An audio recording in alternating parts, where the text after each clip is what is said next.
Mamun and Laila, এই বিষয়টা নিয়ে আসলে আমাদের কিন্তু সবার অনেক কিছু শেখার আছে এখান থেকে।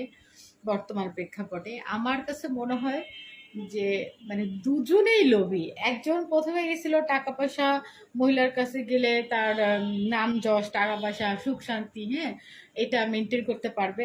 আর আরেকজন মানে লাইলা, সে চিন্তা করছিল যে আমি মানে এই টিনেজ একটা অল্প বয়সী একটা ছেলেকে নিয়ে হয়তো আঁকড়ে ধরে বাঁচতে পারবো, খুব ভালোভাবে বাঁচতে পারবো। তার মানে কি, সমানভাবে দুইজনে আসলে লোভ করছে, এখন দুইজনের লোভে দুইজনেই ধরা পড়ছে।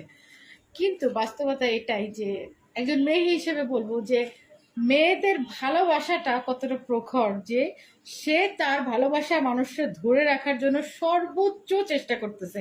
এই আইন আদালতটা আমাদের কাছে খারাপ লাগতেছে যে মামুনকে জেল খাটাইতেছে বা এতগুলো মামলা দিতেছে, অবশ্যই জিনিসটা খারাপ লাগতেছে কারণ ওর বয়সটা কম।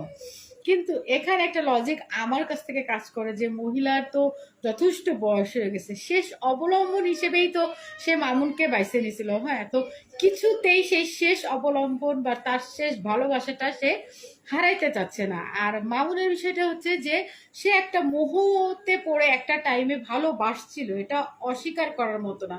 সুযোগ সুবিধা সবকিছু ঠিকঠাকই নিয়েছিল, বাট অল্প বয়স হওয়ার কারণে সেই জিনিসটা বা মোহটা তার নষ্ট হয়ে গেছে, কেটে গেছে। তো এখন সে মুক্তি পেতে চায়, সেটাও ঠিক আছে, কারণ অল্প বয়সে, তার এই বয়সে নানান জিনিস ভালো লাগবে, চট করে রেগে যাওয়া, চট করে আবেগে পড়ে যাওয়া, অনেক সুন্দর সুন্দর জিনিস, ছোট ছোট মেয়েদের ভালো লাগা, এগুলো কাজ করবে, এটাই স্বাভাবিক। তো দুইজন দুইজনের জায়গা থেকে রাইট আছি, বাট আমার মানে পার্সোনাল একটা যে লাইলার উচিত, যে থাকতে চায় না, মানে যে আপনার সঙ্গে থাকতে চায় না, তাকে জোর করে ধরে রাখার কিছু নাই।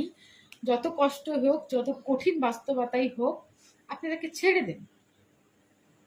আর মামুনের বয়সে যারা আছেন, যারা এখন বর্তমানে দেখতেছেন যে সিচুয়েশন কোন দিকে যাইতেছে, দুইজনই কিন্তু অসহায়, একজন পাওয়ার জন্য আর একজন ছুটে বের হয়ে আসার জন্য। তা অবশ্যই আপনারাও যারা আছেন কম বয়সী লোকজন, তারা এইটুকু জাজ করবেন যে একটা বয়স্ক মানুষ যখন শেষ অবলম্বন হিসেবে আপনাকে আঁকড়ে ধরতে চাইবে কিংবা আপনি লোভে পড়ে যাবে, তখন তাহলে আপনার মামুনের কথাটা স্মরণ থাকে। আপনার লোভ করার আগেও জিনিসটা তখন কিন্তু কম বয়স ঠিক আছে, কিন্তু এইটুকু তো বুঝেন যে না, এখানে গেলে শান্তি পাওয়া যাবে, এই লোভটুক করা বন্ধ করেন। এটাই হচ্ছে টিনেজার বয়সের দোষ। আর গার্জিয়ান লেভেল মাস্ট বি সচেতন থাকবেন।